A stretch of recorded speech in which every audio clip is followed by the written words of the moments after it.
Basically सारे Indian students का doubt होता है कि नमनगंज स्टेट यूनिवर्सिटी अभी जैसे नई यूनिवर्सिटी है, तो क्या ये एनएमसी की गाइडलाइंस वगैरह को फुलफिल करती है?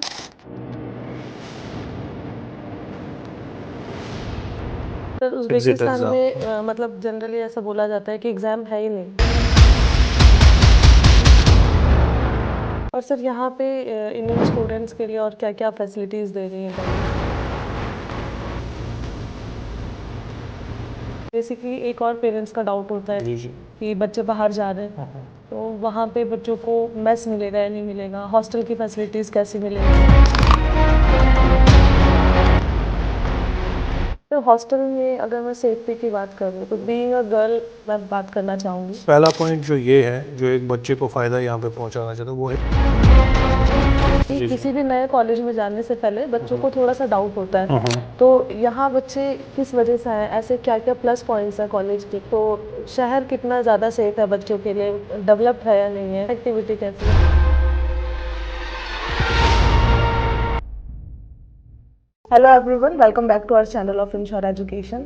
आज मैं हूँ नमनगंज स्टेट मेडिकल यूनिवर्सिटी में, जो कि उज़्बेकिस्तान में लोकेटेड है।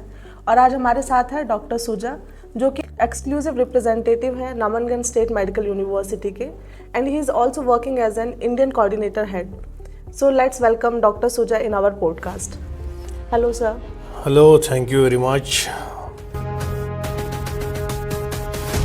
पहले तो मैं थैंक यू आपका करना चाहता हूँ कि आप इंडिया से लेके उज़्बेकिस्तान से लेके हमारे सिटी में नमनगान में आए, अपना कीमती टाइम निकाला। I welcome you once again to Namangan State University. Sir मेरा पहला सवाल है, बेसिकली ये सारे इंडियन स्टूडेंट्स का डाउट होता है कि नमनगंज स्टेट यूनिवर्सिटी अभी जैसे नई यूनिवर्सिटी है, तो क्या ये एनएमसी की गाइडलाइंस वगैरह को फुलफिल करती है? देखिए, मैं आपको ऐसे बताता हूँ कि सबसे पहले नमनगान स्टेट यूनिवर्सिटी आपको नाम में ही ढूंढना है। स्टेट यूनिवर्सिटी का मतलब ही है एक पब्लिक यूनिवर्सिटी। जितनी भी यूनिवर्सिटीज़ उज़्बेकिस्तान में है, जो भी स्टेट यूनिवर्सिटीज़ है या गवर्नमेंट यूनिवर्सिटीज़ है, वो सारी एनएमसी गाइडलाइंस फुलफिल करती हैं, जो कि एनएमसी गाइडलाइंस 2021 इशू हुई है by National Medical Commission of India. और इसमें अगर मान लो बच्चा बेसिकली चेक करना चाहे खुद, तो इसके लिए जो WDOMS की वेबसाइट है वहाँ पे रजिस्टर मिल जाएगी? जो मेन क्राइटेरिया है मैं आपको बताता हूँ। मेन क्राइटेरिया एक यूनिवर्सिटी का ये होता है कि यूनिवर्सिटी जो है वो WHO की लिस्ट में होनी चाहिए। जी बिल्कुल, ठीक है ना। मीडियम ऑफ इंस्ट्रक्शन उस यूनिवर्सिटी में इंग्लिश होना चाहिए। जो हमारे इंडिया में सब्जेक्ट्स पढ़ाते हैं, यूनिवर्सिटी में वो सब्जेक्ट्स एटलीस्ट डिलीवर होने चाहिए जी, वो सारे कवर हो। और जो स्टडी ड्यूरेशन है वो 54 मंथ्स का होना चाहिए। जी बिल्कुल, ठीक है ना। तो ये बेसिक क्राइटेरिया है। और उसके बाद जब बच्चा इस यूनिवर्सिटी से डिग्री लेगा, तो हमारे एनएमसी ने ये भी बोला एक पॉइंट कि बच्चे को चाहिए कि वो उस कंट्री से लाइसेंस टू प्रैक्टिस ले, उसके बाद उनकी डिग्री इंडिया में एक्सेप्ट होगी। फ़िलहाल के लिए जो है उज़्बेकिस्तान में ऐसा कोई एग्ज़ाम नहीं है, क्योंकि बहुत सारी कंट्रीज़ ऐसी हैं जो कह रही कि हम लाइसेंस टू प्रैक्टिस देंगे बच्चे को, लेकिन तब वो देंगे जब बच्चा एग्ज़ाम क्वालिफाई कर पाएगा। जी बिल्कुल सर, उज़्बेकिस्तान में मतलब जनरली ऐसा बोला जाता है कि एग्ज़ाम है ही नहीं। हाँ, तो अभी तक तो फिलहाल यही है। हाँ, अभी तक तो फिलहाल ये, अभी तक तो कोई एग्ज़ाम है नहीं। सो आने वाले टाइम में एग्ज़ाम आ सकता है? हो भी सकता है, नहीं भी हो सकता है, क्योंकि हम ये नहीं कहेंगे कि नहीं होगा। वक्त के साथ साथ रूल्स चेंज होते जाते हैं। जी बिल्कुल जी। और सर यहाँ पे इंडियन स्टूडेंट्स के लिए और क्या क्या फैसिलिटीज़ दे रही है कॉलेज? इंडियन स्टूडेंट्स के लिए मैं आपको बताता हूँ कि बहुत सारी यूनिवर्सिटीज़ में अराउंड द वर्ल्ड आप देखें, लोकल स्टूडेंट्स को और इंडियन स्टूडेंट्स या इंटरनेशनल स्टूडेंट्स को इकट्ठे पढ़ाया जाता है, ठीक है ना। I was a part of one medical college in a particular country, में नाम नहीं लेना चाहूँगा। तो वहाँ पे क्या थे, वहाँ के 10 लोकल स्टूडेंट थे ग्रुप में, और हम 4 थे फॉरेनर्स। अच्छा, तो कंबाइन क्लासेस? हाँ, मतलब मैं अपनी बात करूँगा, अपनी जर्नी की बात करूँगा। तो फिर एक वक्त ऐसा आया कि मुझे वो कंट्री भी लीव करना पड़ा। वजह ये नहीं थी कि मतलब वहाँ पे वहाँ के लोकल स्टूडेंट थे ज़्यादा और हम कम थे, वजह कुछ अलग रही। लेकिन जो प्रॉब्लम्स हम फेस कर रहे थे वहाँ पे रिगार्डिंग लैंग्वेज, क्योंकि वहाँ के जो लोकल स्टूडेंट्स वो उनकी अपनी लोकल लैंग्वेज में पढ़ते थे, और हमें उनकी लोकल लैंग्वेज नहीं आती थी। तो यहाँ पे वो चीज़ नहीं है। यहाँ पे जो है ना कि खाली नमनगान स्टेट यूनिवर्सिटी में, बाकी स्टेट यूनिवर्सिटीज़ में भी, बाकी यूनिवर्सिटीज़ में भी यहाँ पे जो इंटरनेशनल स्टूडेंट्स की क्लासें हैं वो अलग होती हैं। तो बच्चों को पूरा इंग्लिश मीडियम में पढ़ाया जाता है। अच्छा, और सर बेसिकली एक और पेरेंट्स का डाउट होता है जी। कि बच्चे बाहर जा रहे हैं तो वहाँ पे बच्चों को मेस मिलेगा या नहीं मिलेगा, हॉस्टल की फैसिलिटीज़ कैसी मिलेंगी, बिकॉज ये बहुत बड़ा कंसर्न है। एक चीज़, एक पॉइंट मैं आपको बताना चाहता हूँ। Namangan State University Faculty of Medicine का जो हॉस्टल है इंटरनेशनल स्टूडेंट्स के लिए, वो एक स्टार रेटिंग हॉस्टल है, ठीक है ना। एक तो बच्चों को एक हम स्टार रेटिंग सुविधा देते हैं हॉस्टल की, यहाँ पे रुकने की अकोमोडेशन जिसको हम कहते हैं, और इंडियन मेस भी हम प्रोवाइड करते हैं। बच्चे को 3 टाइम खाना मिलता है, सुबह ब्रेकफास्ट, लंच और डिनर, और हमारे जो कुक है वो इंडिया से ही है। अच्छा, तो बेसिकली बच्चों को इंडियन टेस्ट मिल रहा है जी, जो बच्चों को इंडियन फूड ही प्रोवाइड करते हैं। सर हॉस्टल में अगर मैं सेफ्टी की बात करूं तो बीइंग अ गर्ल मैं बात करना चाहूँगी, क्योंकि गर्ल्स को लेके पेरेंट्स का कंसर्न थोड़ा ज़्यादा होता है कि गर्ल्स की सेफ्टी का किस तरीके से ध्यान रखा जाता है। देखिए, हमारे पहले मैं उज़्बेकिस्तान की बात करूंगा। Uzbekistan as a whole is safe for girls, ठीक है ना, हर किसी के लिए सेफ है, स्पेशली फॉर गर्ल्स। और उसके बाद नमनगान सिटी, ये भी एक सिक्योर सिटी है। उसके बाद हम आते हैं यूनिवर्सिटी पे, और उसके बाद हम आते हैं अपनी यूनिवर्सिटी के हॉस्टल पे। यूनिवर्सिटी का हॉस्टल जो हमारा है वो 24/7 अंडर CCTV सर्विलेंस है, ठीक है ना। हमारा यूनिवर्सिटी ने सिक्योरिटी डिपार्टमेंट अलहदा से वहाँ पे तैनात किया हुआ है, ताकि हमारे बच्चों को कोई भी प्रॉब्लम कभी भी ना हो और वो कांटेक्ट कर सकें जी, इमरजेंसी। बेशक। So basically it's a safe country for जी, गर्ल्स एंड बॉयज़ बोथ, उसमें कोई शक नहीं। जी। सर थोड़ा सा आप इंफ्रास्ट्रक्चर के बारे में बताइए कॉलेज के, कि क्या इंफ्रास्ट्रक्चर है यहाँ पे, बच्चों को क्या क्या अलग चीज़ें मिल रही हैं। देखिए, मैं आपको बताता हूँ, इंफ्रास्ट्रक्चर 2 किस्म के होते हैं, ठीक है ना। एक होता है बिल्डिंग इंफ्रास्ट्रक्चर, दूसरा होता है एजुकेशन में आप क्या दे रहे हो बच्चे को, ठीक है ना। बिल्डिंग्स तो अगर देखा जाए कि दुनिया भर में आपको आजकल बड़ी बड़ी बिल्डिंग्स मिलेंगी, मेन एजुकेशन है कि नहीं। मेन है एजुकेशन में आप क्या दे रहे हो। एजुकेशन में सबसे पहला पॉइंट जो ये है, जो एक बच्चे को फ़ायदा यहाँ पे पहुँचाना चाहता है, वो है इंडियन टीचर्स। अगर बच्चा इंडिया से बाहर जाता है किसी फॉरेन कंट्री में, उसकी एक्सपेक्टेशन ये नहीं होती है कि उस फॉरेन कंट्री में भी उसको एक इंडियन टीचर मिलेगा। जी बिल्कुल, है कि नहीं। तो हम नमनगान स्टेट यूनिवर्सिटी में क्या कर रहे हैं, हम इंडियन टीचर्स को यहाँ पे हायर कर रहे हैं, आगे आने वाले वक्त में भी, और अभी भी हमारे पास है, क्योंकि स्टूडेंट काउंट के हिसाब से हमें हायर भी करने पड़ेंगे आगे। तो बच्चे को एक तो इंडियन टीचर्स मिलेंगे जो उनको पढ़ाएंगे टिल फाइनल ईयर। तो ये फ्यूचर प्लान्स हैं कॉलेज के? अभी तो ऑलरेडी है हमारे पास। अच्छा। मैं कह रहा हूँ आने वाले वक्त में भी हम ज़्यादा से ज़्यादा इंडियन टीचर्स हायर करेंगे। दूसरी बात ये है कि बच्चे को मॉडर्न एजुकेशन मिलेगी। मॉडर्न एजुकेशन क्या, हमारे पास सिमुलेशन सेंटर्स हैं, which is very much important. हमारे पास VR सेंटर्स हैं जो कि आजकल के मॉडर्न टाइम्स में रिक्वायर्ड है एक बच्चे के लिए। उससे क्या होता है, बच्चा before entering the hospital fully prepared होता है कि आगे जाके मुझे पेशेंट के साथ कैसे इंटरेक्शन करनी है। तीसरी बात, मैं Namangan State University Faculty of Medicine की बात करूंगा। हम फर्स्ट ईयर से ही, फर्स्ट सेमेस्टर से ही बच्चे को क्लिनिकल एक्सपोजर देना स्टार्ट कर रहे हैं। जनरली ये 3rd ईयर से मिलता है बच्चों को। हमारे बच्चे, आपने हमारे बच्चों से पूछा भी होगा, तो फर्स्ट सेमेस्टर से ही बच्चों को हॉस्पिटल में एंट्रेंस मिली। उन्होंने सीखा कि हॉस्पिटल में कैसे एटलीस्ट एंटर होना है। उन्होंने वाइटल चेक करना सीखा, जो कि generally 2nd year 3rd year के बाद बच्चे सीखते हैं। उसके बाद जो मीडियम ऑफ इंस्ट्रक्शन है वो तो इंग्लिश ही है। जो हम लिटरेचर यूज़ करते हैं, हमारे यहाँ पे जो बुक्स हैं वो इंडियन ऑथर्स की भी है, इंटरनेशनल ऑथर्स की भी है। तो जो सर जैसे ये बुक्स बच्चों को कैरी करनी पड़ती हैं या फिर यहाँ पे हम यहाँ पे उनको प्रोवाइड करते हैं। ठीक है। अगर कोई बच्चा अपनी मर्जी से किताब इंडिया से ला रहा है तो वो तो एक प्लस पॉइंट है बच्चे के लिए।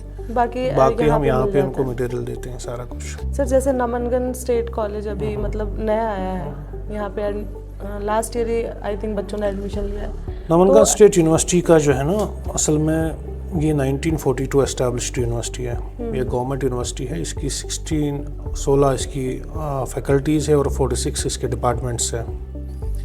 तो लास्ट ईयर हमने इंटरनेशनल मेडिकल स्टूडेंट्स के लिए यहाँ पे स्टार्ट किया। हाँ सर, बेसिकली मेरा क्वेश्चन यही था कि किसी भी नए कॉलेज में जाने से पहले बच्चों को थोड़ा सा डाउट होता है, तो यहाँ बच्चे किस वजह से आए, ऐसे क्या क्या प्लस पॉइंट्स हैं कॉलेज के जिनकी वजह से बच्चों को यहाँ देखिए, सबसे पहले मैं एक बात बताता हूँ आपको कि मुझे नहीं लगता कि एक गवर्नमेंट यूनिवर्सिटी पे किसी को भी उतना डाउट होना चाहिए। वो तो फिर बदकिस्मती अगर गवर्नमेंट यूनिवर्सिटी के साथ भी कुछ ऊपर नीचे होता है। ऑलरेडी हमारे फैकल्टी में 800 प्लस स्टूडेंट्स पढ़ रहे हैं। तो लास्ट ईयर भी हमने अपने इंडियन स्टूडेंट्स एनरोल किए। इस साल भी हमारा अच्छा खासा टारगेट है कि हम ज़्यादा से ज़्यादा बच्चों को एनरोल करें। बेनिफिट ये है कि बच्चे की डिग्री जो है वो सिक्योर है जी, ठीक है ना, क्योंकि अगर बच्चा एक गवर्नमेंट कॉलेज में एडमिशन लेता है तो सबसे पहले उस कंट्री की गवर्नमेंट जिम्मेदार रहती है उसकी डिग्री के लिए। बच्चा यहाँ पे प्रैक्टिस भी कर सकता है आफ्टर कंप्लीशन। उसके बाद आफ्टर कंप्लीशन ऑफ डिग्री बच्चा इजीली अपना क्लिनिक भी खोल सकता है यहाँ पे, इजीली प्रैक्टिस उज़्बेकिस्तान में इजीली यहाँ पे प्रैक्टिस भी कर सकता है। मल्टीपल ऑप्शन बच्चों के सामने। जी सर, जैसे इंडियन मेडिकल काउंसिल का एग्जाम होता है FMG का, जो आने वाले टाइम में नेक्स्ट हो जाएगा, इसी तरीके से डिफरेंट कंट्रीज अपने अपने एग्जाम लेती हैं। सो बच्चा एलिजिबल है बाकी काउंसिल्स के एग्जाम के लिए भी? Namangan State University Faculty of Medicine जो है ये WHO रजिस्टर्ड यूनिवर्सिटी है, WHO रिकॉग्नाइज्ड यूनिवर्सिटी है। इसका बच्चा दुनिया के किसी भी एग्ज़ाम के लिए एलिजिबल है। इसकी डिग्री जो है वो वर्ल्ड के हर पार्ट में एक्सेप्टेबल है। तो बच्चा किसी भी कंट्री का, चाहे NMC का हो, चाहे किसी और कंट्री का हो, चाहे किसी गल्फ कंट्री का हो, इजीली एग्जाम दे सकता है। सर जैसे ना यहाँ पे एक डाउट है मुझे, बेसिकली ये डाउट मेरा खुद का है। कुछ कंट्रीज ऐसी हैं जो कि अभी 2 साल की इंटर्नशिप बोलती हैं कि अगर आपको जैसे USMLE, प्लैब, अगर इन सब का एग्जाम देना है तो आपको 2 साल की इंटर्नशिप करनी पड़ेगी। बट कहीं कहीं कंट्रीज में कोर्स आपका कंप्लीट होने के बाद 1 ईयर इंटर्नशिप के बाद ही आप एग्जाम दे सकते हैं। तो उज़्बेकिस्तान में किस तरीके का पैटर्न रहेगा? देखिए, मैं आपको बताता हूँ। उज़्बेकिस्तान का जो है ये डिग्री प्रोग्राम पे डिपेंड असल में करता है, जो आप मुझे बात कह रही हैं। टाइटल ऑफ डिग्री क्या है उस पर डिपेंड करता है। तो यहाँ पे क्या बच्चों को डिग्री मिलेगी? यहाँ पे बच्चे एनरोल हुए MD फिजिशियन डिग्री में, ठीक है ना, जो जो इजी मतलब एक्सेप्टेबल है USMLE या प्लैब जैसे एग्जामों के लिए। तो बच्चे को कोई भी चिंता नहीं करनी है अगर वो ऑप्ट कर रहे हैं USMLE के लिए और अगर वो ऑप्ट कर रहे हैं प्लैब एग्जाम देने के लिए, या तो अगर मतलब 1 ईयर इंटर्नशिप ही हम इसको मान सकते हैं। जी। तो सून आफ्टर गेटिंग डिग्री बच्चा एलिजिबल है मतलब दुनिया के किसी भी एग्जाम के लिए। Okay, so this is all about Namangan State Medical College. Sir थोड़ा सा मैं सिटी के बारे में भी आपसे जानना चाहूँगी, बिकॉज ओनली कॉलेज पे डिपेंडेंसी बच्चों की नहीं होती है। किसी शहर में जा रहे हैं तो शहर कितना ज़्यादा सेफ है बच्चों के लिए, डेवलप्ड है या नहीं है, फैसिलिटीज़ कैसी है, कनेक्टिविटी कैसी है, थोड़ा आप शहर के बारे में भी बताइए। देखिए, असल में नमनगन सिटी को जो है उसको बोलते हैं सिटी ऑफ फ्लावर्स। अच्छा, फूलों का शहर। हाँ जी, मैंने भी देखा, बहुत प्यारा जी। हर साल यहाँ पे इंटरनेशनल फ्लावर फेस्टिवल मनाया जाता है। अभी इस साल 2025 में 64th इंटरनेशनल फ्लावर फेस्टिवल यहाँ पे कंडक्ट किया जाएगा, जो कि अगले महीने है। रही बात सिटी की, सिटी बहुत ही खूबसूरत है। रही बात सेफ्टी की, सिटी बहुत ही सेफ है, स्पेशली फॉर गर्ल्स। यहाँ पे जो है मतलब हमारे इंडियन पेरेंट्स वो चिंतित रहते हैं कि हमारे बच्चे कहीं रात को ना घूमे और उनके साथ कोई हादसा ना हो। हाँ सर, बाहर बच्चे जा रहे हैं तो लेकिन यहाँ पे क्या है, यहाँ पे वैसी कोई बात नहीं है। तो हादसा तो होते रहते हैं, ठीक है, लेकिन अगर हम नमनगन सिटी की बात करें, बहुत ही सेफ सिटी है। और सर कनेक्टिविटी को लेके थोड़ा सा बताइए। कनेक्टिविटी यहाँ पे इंडिया से आते हैं तो देखिए प्रॉब्लम तो नहीं आती है। बच्चे जो है यहाँ पे नमनगन इंटरनेशनल एयरपोर्ट भी है सिटी में। जी, सिटी में नमनगन इंटरनेशनल एयरपोर्ट भी है हमारे पास। यहाँ पे नमनगन रेलवे स्टेशन भी है। तो मोड ऑफ ट्रांसपोर्ट हमारा एक तो बाय प्लेन भी हुआ, बाय ट्रेन भी हुआ और हमारा बाय रोड भी हुआ। बेसिकली कनेक्टिविटी जी काफ़ी अच्छी है। जी।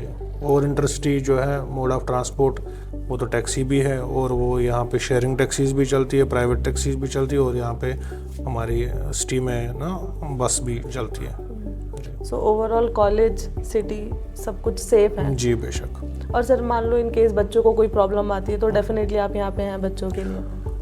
हमारी टीम जो है वो 24/7 बच्चों के साथ लगी है।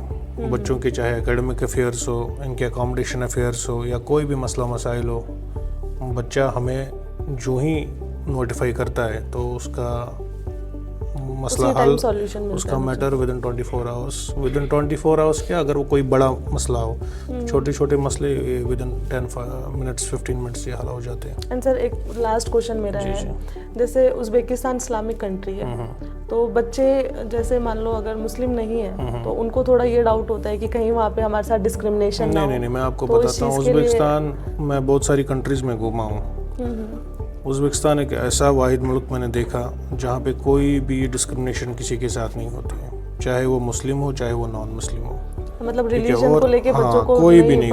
दूसरी बात ये है कि हमारे इंडिया के साथ आप मार्केट में देखिए, मतलब जो ही आप बोलोगे कि मैं इंडिया से हूँ, मतलब ये अक्सर इंडिया को हिंदुस्तान नाम से जानते हैं, तो ये लोग बहुत खुश होते हैं। जी सर, और हमारे पुराने गाने, हमारे पुराने गाने राज कपूर के टाइम के ये ना मतलब गाते गुनगुनाते हैं। तो इंडिया मुझे लगता है इनके नस नस में बसा है, और डिप्लोमेटिकली अगर देखा जाए तो हमारे इनके साथ अच्छे टाइप्स हैं इंडिया और उज़्बेकिस्तान के। ओवरऑल सर आपसे बात करके मुझे ऐसा लग रहा है, मैं खुद भी बच्चों को रिकमेंड करूंगी कि नमनगंज स्टेट जी ज़रूर करना चाहिए, और मैं भी रिक्वेस्ट करूंगा आपसे भी और हमारे व्यूअर्स से भी कि वो नमनगंज स्टेट यूनिवर्सिटी को चूज़ करें। Thank you sir for your podcast. तो बेसिकली सर से बात करके मुझे लगता है जितने भी ऐसे स्टूडेंट्स हैं जो नमनगंज स्टेट के लिए देख रहे हैं, उनके ऑलमोस्ट सारे डाउट क्लियर हो गए होंगे। इसके बाद भी अगर आपका कोई डाउट बच जाता है कॉलेज से लेके, तो आप कॉन्टैक्ट कर सकते हैं जो नंबर स्क्रीन पर आ रहा है उस पर। And for any further information related to study MBBS in Uzbekistan, you can visit our official website, that is www.inshoreeducation.com. Thank you for watching my video.